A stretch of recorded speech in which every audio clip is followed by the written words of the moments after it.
बिस्मिल्लाहिर्रहमानिर्रहीम। अस्सलाम वालेकुम नाज़रीन, आप देख रहे हैं प्रोग्राम हॉट सीट और मैं हूं हमजा भट्टी। नाज़रीन, एक खबर सामने आती है कि मियां मोहम्मद नवाज शरीफ जो है वो नफरत की सियासत को ख़त्म करने के लिए और जमहूरी इक़्तिदार को फ़रोग़ देने के लिए बानी पीटीआई से मुलाकात करने के लिए तैयार हैं, सुलह करवाने के लिए तैयार हैं और वो दो तरफ़ा ताल्लुकात को बेहतरी की तरफ बढ़ाने के लिए तैयार हैं। यह खबर सामने आती है और इस पे जो है वो पेशरफ्त अभी तक उस तरह से वाज़ेह तौर पर सामने नहीं आ सकी, लेकिन इस पे कुछ एनालिसिस सामने आते हैं, एनालिटिकली प्रोसेस जो है वो होता है और इस पे ड्यूरिंग डिस्कशन चीज़ें सामने आती हैं कि अगर मियां नवाज शरीफ साहब इस तरह की चीज़ों पर अमल दरामद करने को तैयार हैं और अगर एक स्टेप आगे आने को तैयार हैं तो डेफिनेटली फिर स्टेट्समैन स्पिरिट को जो है वो फ़रोग़ दिया जा रहा है। और इस पे लेकिन दूसरी तरफ बानी पीटीआई जो है वो किस तरीके से इस चीज़ को एक्सेप्ट करते हैं, वो एक्सेप्ट करते हैं या नहीं करते हैं। डेफिनेटली एक मैसेज इनडायरेक्टली कन्वे किया गया है और इस मैसेज की बदौलत अगर रिस्पांस पॉजिटिव में आएगा तो ये मुलाकात मुमकिन हो पाएगी और अगर ये पॉजिटिव नहीं रहा तो फिर मुलाकात नामुमकिन नजर आएगी।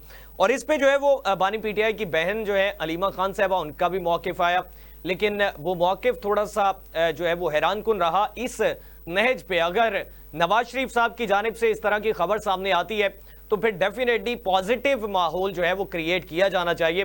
उन्होंने कहा कि नवाज शरीफ साहब जो है उनकी पार्टी उनकी नहीं सुनती है तो इनकी कौन सुनेगा कि वो बानी पीटीआई से मुलाकात करना चाहते हैं।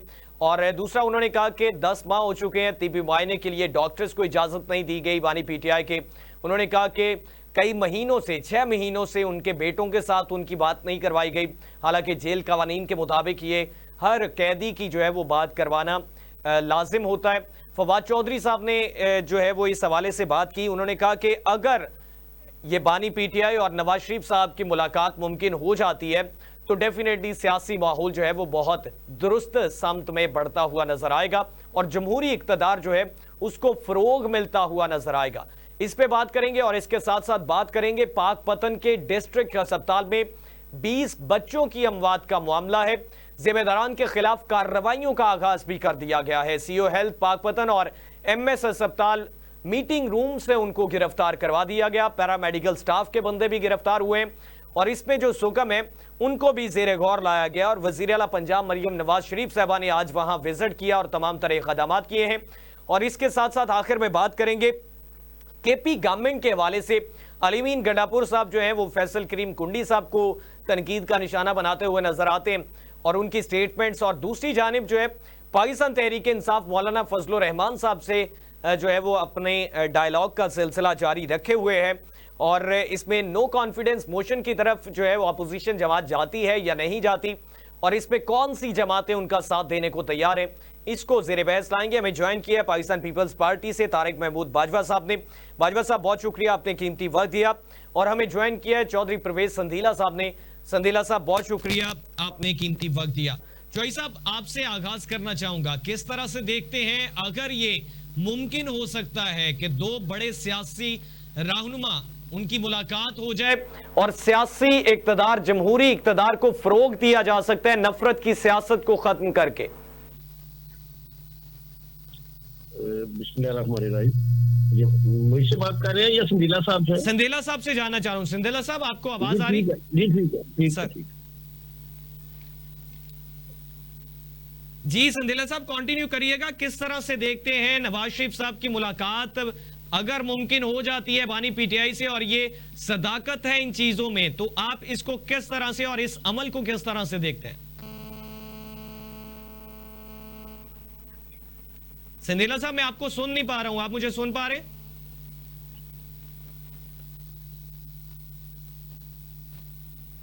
संदीला साहब, आपको आवाज आ रही है मेरी? सर संदीला साहब को मैं सुन नहीं पा रहा हूं। बाजवा साहब से जानने की कोशिश करता हूं। बाजवा साहब, आप इसको किस तरीके से देखते हैं अगर ये ऐसा मुमकिन हो जाता है और नफरत की सियासत खत्म करने के लिए नवाज शरीफ साहब कदम बढ़ाने को तैयार हैं अकॉर्डिंग टू द रिपोर्ट्स, तो अगर ये मुमकिन होता है तो किस तरह से जमहूरी इक़्तिदार को फरोग मिल सकता है? बिस्मिल्लाहिर्रहमानिर्रहीम। जब किसी चीज का एनालिसिस करते हैं तो मेरी जाती राय में पहले माजी और हाल का तकाबली जायजा लिया जाता है। माजी अगर देखें तो मियां साहब ने जिंदगी में मसलत की सियासत या कोऑपरेशन की सियासत नहीं की। उस वक्त जब अपोजिशन में होते हैं उस वक्त ARD भी बन जाती है, मिसाके जमहूरियत भी साइन हो जाता है, अपनी रवश होती है। अगर आज आप मौजूदा मुस्लिम लीग की मौजूदा क़यादत को आप देखें तो शहबाज शरीफ की और मियां साहब की पॉलिसी अगर देखनी है तो पंजाब में जो मियां साहब की बेटी है उसको देखें, और मियां साहब की रवश जो है वो मरियम नवाज का चेहरा सामने आ जाएगा आपको। उनकी रवश जो है वो क्या वो मसालत की सियासत करते हैं या वो इस सामने डगर जो पुरानी उनकी एक वतीरा है या उसी पे चल रहा है 40 साल का, 50 साल का, 35 साल का। इसलिए हर कोई अपनी अपनी डगर पे चलता है। अगर मैं कहूँ कि मैं अपनी डगर या अपनी रवश बदल सकता हूँ तो मैं नहीं बदल सकता। हर किसी ने अपनी फितरत पे चलता है। फितरत हर एक की अपनी अपनी है। जो भी किसी की फितरत है वो उसी तरह जाएगा। पीपल्स पार्टी ने मिसाके जमहूरियत किया, उसके बाद क्या हुआ हमारे साथ? पीपल्स पार्टी के साथ जो कुछ हुआ वो दुनिया जानती है, कहने की जरूरत नहीं। आज भी अगर पीपल्स पार्टी साथ है तो पाकिस्तान के जो मौजूदा हालात इन दो जमातों ने कर दिए उसकी वजह से हम ये जहर पी रहे हैं। बार बार कह रहे हैं, एक दफा नहीं बार बार कह रहे हैं, आपके सामने है हालात। अगर पीपल्स पार्टी भी इन दोनों की तरह हो जाए तो मैं नहीं समझता कि पाकिस्तान 24 घंटे चलने की पोजीशन में, अल्लाह ना करे।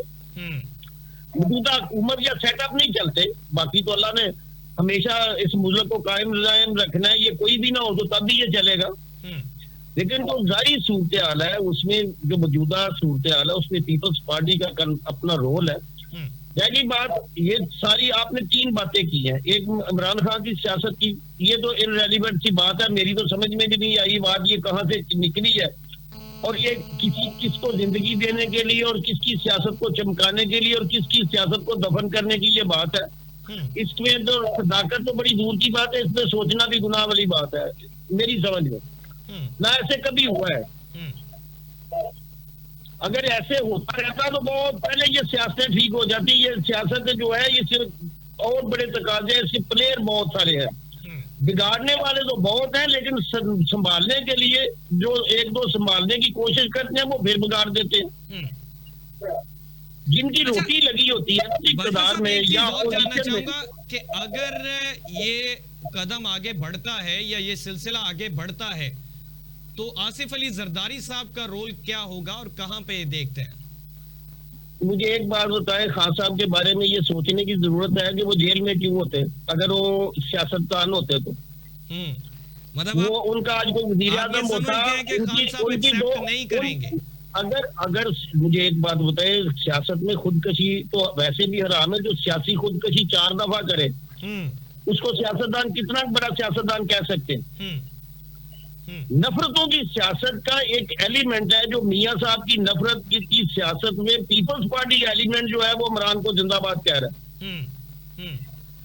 क्योंकि वो हमारी ये मजबूरियां हैं, जरदारी साहब की मजबूरी होगी, लेकिन एज ए वर्कर मैं कभी भी पसंद नहीं करता, लेकिन जब जरदारी साहब को जमात में रहना है तो हम खामोशी से, मजबूरी से सर नीचा करके गुजारा कर लेंगे। लेकिन जब फितरतन देखेंगे या उनकी सोच को देखेंगे या उनकी नीयत को देखेंगे तो मुस्लिम लीग के साथ तो 24 घंटे निकालना मुश्किल है। हमारा वर्कर कैसे निकालेगा? तो उन्होंने रास्ता देखा जब पंजाब में कि जब अपनी मसलत की सियासत हुई, मसालत की सियासत हुई, जरदारी साहब ने मिसाके जमहूरियत पे अमल करना शुरू किया तो आपके सामने ही पीपल्स पार्टी का जिस तरह जनाजा एक नुकता तो समझ आया कि पाकिस्तान मुस्लिम लीग नवाज के साथ चलना जिस तरह से आपने कहा कि मुश्किल है, यही अगर सवाल पाकिस्तान तहरीक इंसाफ के हवाले से किया जाए तो उनके साथ चल सकती है? उधर एक जैसी 2 शख्सियात है, उनमें से किसी एक को नंबर 2 ज्यादा दे दे, एक को 2 नंबर कम दे दे, ना वो किसी को बर्दाश्त करने वाले हैं ना वो। दोनों लाडले बच्चे हैं, तो लाडले बच्चे किसी को बर्दाश्त नहीं करते। सियासत ना उनकी है ना उनकी है, जरूरियात की सियासत उनकी है, जरूरियात की उनकी है। कौम का तल्लुक ना उनसे है किसी का। पाकिस्तान मुस्लिम लीग नवाज के साथ इत्तेहादी जमात है पाकिस्तान पीपल्स पार्टी, तो अब 24 घंटे क्या, अब तो कई घंटे और कई दिन और कई महीने और कई साल मेरे भाई खमियाजा भुगतते भुगतते लाख 1.25 लाख से आ भी तो 5-5 हजार रुपए गए हैं ना।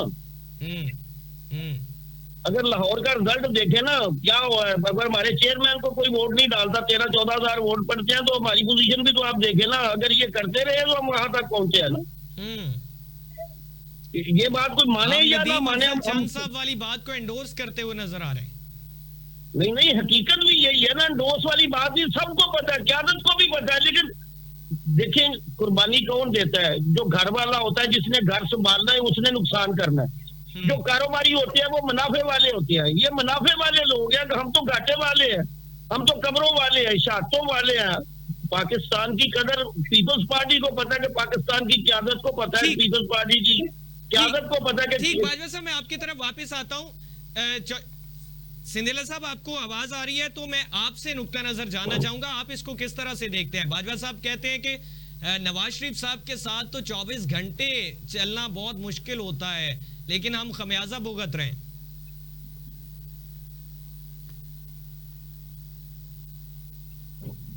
संधेला साहब, आप मुझे सुन पा रहे हैं? जी बाजवा साहब कंटिन्यू करिएगा। संधेला साहब को मैं सुन नहीं पा रहा हूँ। हाँ, दूसरी बात आपने की थी मोहतरमा मरियम नवाज साहबा की, जो उन्होंने कत्ल वाले इशू पे हमारे फैसलाबाद में मियां साहब ने भी हथकड़ियां लगाई थी एफडीए के डीजी को। ये कोई आज नया तरीका नहीं है, इनका पुराना वतीरा है, पुराना तरीका है।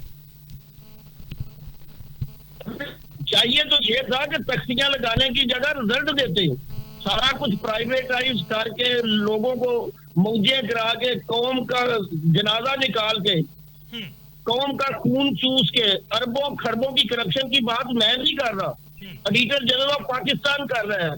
अगर खरबों रुपए के टीके लगा के सिर्फ तख्तियां लगाई जा रही हैं कूड़ादानों पे, तो ये उनकी सोच है। हम पे उनपे क्या कह सकते हैं? हम तो हिस्सेदार बने हुए हैं, हम कर क्या सकते हैं? इस सारे गंद का हमें भी खमियाजा भुगतना पड़ रहा है, हम क्या कर सकते हैं? हमारी तो बात की अहमियत भी कोई नहीं ना। अगर हम बात आज करते तो हमारी क्या अहमियत हो सकती है जब हम साथ खड़े हो? ये उनका पुराना तरीकाकार है ना, ये आज को नई बात तो नहीं है। लेकिन मैं जहां तक मेरी जाती समझ है, मेरा जाती राय है, ये जो कामयाबी पाकिस्तान को अल्लाह पाक ने दी है ना, ये जो इंडिया भारत वाली और उसके बाद ईरान वाले जो मामलात हैं, इसके लिए कौम को तैयार होना पड़ेगा। इसके खमियाजे हमें भुगतने पड़ने हैं। ये साजिशें होंगी, अभी बड़ी बड़ी साजिशें होनी है। हमने भुट्टो साहब के दौर से लेके ये साजिशें देखी हैं। फिर बीबी ने जब मोबाइल टेक्नोलॉजी लाई, फिर हमने वो साजिश भी देखी है। जब बाजवा साहब, मैं आपकी तरफ वापस लौटता हूँ। चौई साहब ने ज्वाइन कर लिया है। जी चौई साहब, किस तरीके से देखते हैं ये मुलाकात अगर मुमकिन हो पाती है मियां मोहम्मद नवाज शरीफ साहब के हवाले से? जो खबरें सामने आ रही हैं और इसमें जो है वो नफरत की सियासत को खत्म करने की बात की जा रही है, लेकिन बाजवा साहब पाकिस्तान पीपल्स पार्टी से हमारे साथ मौजूद हैं। वो कहते हैं कि पाकिस्तान मुस्लिम लीग नवाज के साथ 24 घंटे भी गुजारना बहुत मुश्किल है, और पाकिस्तान तहरीक इंसाफ का भी यही किस्सा रिवायत है। देखें, पहली बात तो यह कि मैं एक सियासी वर्कर हूं और मुझे बड़ी दुख और तकलीफ हुई है बाजवा साहब की बात सुनकर। वो ठीक है, वो अपने उनके हल्के के कुछ मसाइल होंगे, पार्टी की तरफ से इग्नोर होंगे या इनके कुछ और मसाइल होंगे, लेकिन ये जो इन्होंने मतलब तज्जिया किया है या तबसरा किया है ना मियां साहब के बारे में, मेरा ख्याल है कि ये किसी भी तरह से मुनासिब नहीं है। अगर 90 की दहाई की बातें की जा रही हैं तो उस वक्त मोहतरमा शहीद बेनजीर भुट्टो साहब का भी यही रवैया हुआ करता था। अगर मियां साहब के हवाले से आपने मुर्सली करना है, लेकिन वक्त के साथ साथ हमने बहुत कुछ सीखा है और हमारे उसी सीखने की वजह से आज वज़ीर आज़म शहबाज शरीफ होते हैं और उनके जो वज़ीर ख़ारजा है वो बिलावल भुट्टो ज़रदारी होते हैं। आज उसी सीखने की वजह से अगर पाकिस्तान मुस्लिम लीग नून के सदर मियां मोहम्मद शहबाज शरीफ वज़ीर आज़म है, तो पाकिस्तान पीपल्स पार्टी के आसफ अली ज़रदारी सदर मुमलकत है। क्या ये वो हमारी माजी से जो की हुई गलतियां से उसका सीखने का अमल नहीं है कि हम लोग अपने तमाम तरह इख्लाफात भुलाकर, हमने अपने माजी की तमाम तर तलखियां भुलाकर इस मुल्क के वसी तर मफाद में अवाम के लिए एक नहीं हुए? तो मेरे ख्याल में बाजवा साहब शायद अभी 90 की दहाई से निकले नहीं है। मैं क्योंकि पहली दफा इनके साथ किसी प्रोग्राम में बैठ रहा हूँ, मुझे नहीं पता कि इनकी उम्र क्या है और कितनी इन्होंने किस वजह से ये सब कुछ बातें की हैं। बिल्कुल मैं पाकिस्तान पीपल्स पार्टी के सीनियर रहनुमा है और पंजाब से इनका ताल्लुक है NA95 जी। बहरहाल चले, मेरे लिए काबिल एहतराम है, मैं इनकी इज्जत भी करता हूँ, एहतराम भी करता हूँ, लेकिन मुझे एक सीखने के अमल से गुजरते हुए मुझे ये मुनासिब नहीं लगा। चले इसको भी रिसेंटली बात कर लेते हैं, चाहे वो बेनजीर साहब की शहादत की मामला हो, चाहे वो लंदन में मिसाक जमहूरियत की बात हो, तो मियां साहब तो मेरे ख्याल में हमेशा पेश रहे हैं। उसके बाद बिलावल भुट्टो जरदारी और मरियम नवाज साहिबा का जो एक खूबसूरत तरीन हमने वो कॉम्बिनेशन देखा पीडीएम के दौरे हुकूमत में, दो नौजवान सियासतदानों ने जिस तरह इमरान खान की सख्त टाइम दिया वो भी हमने देखा। उसके बाद पाकिस्तान पीपल्स पार्टी उस इतिहाद से निकल गई, वो एक अलग चीज है, लेकिन वो भी ओके है। अभी इस वक्त रिसेंटली देख ली जिस तरह आसफ अली जरदारी साहब के साहबजादे को पूरी दुनिया में भेजा गया, आगे लगाकर भेजा गया, सरबराह बनाकर भेजा गया। मुस्लिम लीग नून के लोग जो है उनके अंदर जाके पूरी दुनिया को मैसेज दे के हैं। तो मेरे ख्याल में ये वो चीजें हैं जिससे हमने सीखा है और आगे मजीद सीखेंगे। जहां तक बात है मियां मोहम्मद नवाज शरीफ साहब की जेल जाने की, पहली बात तो ये कोई खबर नहीं है, ये इसका कोई सिर नहीं है, कोई पैर नहीं है, ना किसी जगह पे कोई बात हुई है। ये एक वही न्यूज है, वहां पर एक रिपोर्टर है नून लीग की बीट करते हैं, उन्होंने कुछ किस्म की स्टोरी की है कि उनकी किसी ऐसे बंदे से बात हुई जिसका नाम नहीं लिया, वहां से एक सीनियर जो है वो एंकर है एक बड़े चैनल के, उन्होंने रात को एक और खबर चला दी है जिसका कोई सिर पैर नहीं है। तो मुझे नहीं लगता और होना नहीं चाहिए। देखें क्यों नहीं होना चाहिए, इस वक्त कम से कम इमरान खान साहब को इस किस्म का बिल्कुल, देखें पहली बात तो यह है कि उनका इमरान खान साहब का माजी ये है कि उन्होंने कभी भी अपने ऊपर एहसान करने वाले के ऊपर जो जिस तरह उन्होंने उनको डसा है, चाहे वो नवाज शरीफ साहब हो चाहे वो कोई और हो, वो आपके सामने है। तो नवाज शरीफ साहब इस वक्त जब इमरान खान साहब जो है एक रियासत मुखालफ बयानियां लेके चल रहे हैं, पूरी की पूरी आपके अदारे को पूरे के पूरे सिस्टम को उन्होंने दाव पे लगाया हुआ, आईएमएफ को खत लिख रहे हैं, अपनी हुकूमत के बाद जो उन्होंने इख्तियार किया 9 मई से लेकर 26 नवंबर, तो मियां मोहम्मद नवाज शरीफ साहब जब एक मुल्क चल रहा है वहां पर बहुत सारी चीजें बेहतर हो रही हैं, मुश्किलात अपनी जगह पे हैं, पूरी दुनिया में इस वक्त महंगाई के मसाइल है, लेकिन उसके बावजूद हम एक अच्छे तलकात लेके चल रहे हैं। अमेरिका के साथ ट्रेड के रास्ते खुलने जा रहे हैं। यूरोपियन यूनियन अभी आपने देखा कि जिस तरह हमें ग्रे लिस्ट में दोबारा डालने के लिए भारत ने कोशिश की, तो ऐसे में इमरान खान साहब को छुड़वाना, बाहर लाना और उनपे नेकी करना और वो बाहर आए और रोड सड़कें सारा कुछ बंद, तो मेरे ख्याल में ये कोई लॉजिक नहीं है। और मियां साहब तो ये कर चुके हैं ना माजी में इमरान खान साहब के साथ, अस्पताल के लिए पैसे नहीं थे, 50 करोड़ रुपया दिया, जमीन दी, उसके बाद फिर जब वो याद है इलेक्शन के दिनों में जब वो जख्मी हुए, एक दिन इलेक्शन कैंपेन खत्म करके उनके घर पे गए, हॉस्पिटल गए, उनको पूछने गए, फिर जब इलेक्शन वो धरना देकर बैठ गए तब उनके घर पर गए बनीगाला में, तब कहा कि जनाब आप हमारे साथ आए, बैठे और मुल्क को आगे लेके चले, ये धरने वरने की सियासत छोड़े, अभी तो हुकूमत बनी है। तो मेरा नहीं ख्याल कि पहली बात तो कि ऐसा इसमें कोई सच्चाई नहीं है, ये एक बिल्कुल अखबार की खबर है, और अगर ऐसा ना तो किसी जगह पे है, और मेरे ख्याल में ऐसा होना नहीं चाहिए। और आपने इमरान खान की बहन का बयान सुन लिया, आप ऐसे लोगों के लिए अपनी सियासत फिर दांव पे लगाएंगे जो इस बात पे सीरियस ही नहीं है। फर्ज किया है कि अगर उनकी बहन सुबह कोई एक बड़ा अच्छा बयान दे देती, बहुत अच्छी बात कर रही थी, शायद किसी जगह पे कुछ सोचता, लेकिन उनका सुबह का बयान आपने देख लिया जिस तरह का है, तो मैं नहीं समझता कि इस तरह का मियां मोहम्मद नवाज शरीफ को कुछ स्टेप लेना चाहिए। ठीक, अच्छा चौई साहब किस तरह से देखते हैं पाक पतन का मामला है, 20 बच्चों की अमवात का ये मामला, और इस पे गफलत, नाअहली, जो भी अल्फाज इस्तेमाल किए जाएं कम है, और इस पे पैरामेडिकल स्टाफ के 3 अफराद को भी गिरफ्तार करवा दिया गया है, MS अस्पताल को भी गिरफ्तार करवाया गया है, और इसमें CEO हेल्थ पाक पतन जो है उनको भी गिरफ्तार कर लिया गया है। तो वज़ीर आला पंजाब मरियम नवाज शरीफ साहबा ने अब विजिट किया है, तो ये एक इतने अरसे का ये प्रोसेस चल रहा है, और माजी में भी इसमें काफ़ी ज़्यादा जो है वो अब रिपोर्ट जो पेश की गई है CM साहबा को, उसमें वो फैक्ट एंड फिगर्स के साथ दर्ज किया गया है कि करप्शन के मामला भी होते रहे और अद्वियात भी वहाँ पे मुहैया नहीं होती, डिस्प्रिन तक जो है वो बाहर से लेना पड़ती है। अब देखिए ना, ये कितनी बड़ी बदबख्ती है। मैं इस माशरे को, इस कौम को, इस देखें, डॉक्टर जैसा पेशा, अस्पताल के अमले जैसा पेशा, आप बिलीव करें कि डॉक्टर कहते ही फरिश्ते को हैं, लेकिन जिस किस्म का रवैया हमारे अस्पतालों में अपनाया जा रहा है, ये 20 बच्चों की जो मौत है, मेरे ख्याल में जिसके जो जिम्मेदार है ना, उनको नौकरी से नहीं, सिर्फ उनको तो बाकायदा केस चलने चाहिए, अदालतों में चाहिए, उनके ऊपर कत्ल के मुकदमे दर्ज होने चाहिए। देखिए, ये किसी भी तरह से अरबों रुपए का फंड है, अरबों रुपए। आप देखें कि पंजाब का बजट जो है सेहत के लिए अरबों रुपए में इस दफा है, और अरबों रुपए देने के बाद भी फिर भी अगर लोगों को डिस्प्रिन नहीं मिलनी, पैरास्टामोल नहीं मिलनी, आज मरियम नवाज से वो लोग शिकायत कर रहे थे। हालांकि मरियम नवाज देखा जाए तो साल सवा साल में जिस तरह के इनकलाबी कदम सेहत में लेके आई है, जिस तरह हमारे उनके वज़रा से बात होती है या उनके लोगों से बात होती है, तो बड़े अप्रिशिएट करने वाले होते हैं। लेकिन अगर ग्राउंड पे ये चीजें हो रही है, तो मेरे ख्याल में मरियम नवाज को इसमें बहुत स्ट्रिक्ट होना चाहिए। जो जिम्मेदारान है उनको सजाएं मिलनी चाहिए। अस्पताल में अगर दवाएं जा रही हैं अरबों रुपए की दवाएं खरीदी जा रही हैं और अस्पताल में वो लोगों को, मरीजों को नहीं मिल रही और उसका कोई गलत इस्तेमाल हो रहा है, तो देखिए मिसाल बनानी पड़ेगी। आप अगर 2, 4, 10, 15 केसेस मिसाल बना देंगे ना, तो आप बिलीव करें कि उसके बाद कोई ऐसी हरकत नहीं करेगा। लेकिन मेरे ख्याल में एज बीइंग इंसान भी हमें कुछ सोचना चाहिए। एक मुआशरा, उसमें इतनी बुरी तरह से हम लोग मॉरली करप्ट हो चुके हैं कि जो दवाइयां आती हैं, जो बच्चों के लिए गैस के सिलेंडर आते हैं वहां पे मौजूद नहीं है, 20 बच्चे मर जाते हैं, किसी की जो इंतजामिया उनके जूं तक नहीं रेंगती। और आज मरियम नवाज साहबा गई हैं तो उन्होंने वहां पे उनको नौकरी से मतलब कि वो उनको गिरफ्तार करवाया गया। तो बहसीयत इंसान भी, बहसीयत पाकिस्तानी भी, बहसीयत डॉक्टर भी, अमले की भी। और अमले के बारे में तो बिलीव करेंगे आप, खुदा ना करे आपको किसी अस्पताल में जाना पड़ जाए। आपको अस्पताल में जाना पड़ जाएगा तो लगता है कि आप किसी दूसरे मुल्क के, दुश्मन मुल्क के अस्पताल में आ गए। ये किस्म का रवैया है, ये रवैये बेहतर करने की जरूरत है और मरियम नवाज साहबा को इस पे बड़ा सख्त एक्शन लेना चाहिए। अस्पतालों पे स्पेशल टास्क फोर्सेस बनानी चाहिए जो उनको रिपोर्टें दे कि अस्पताल में क्या हो रहा है, और वो बिल्कुल सरकारी ना हो।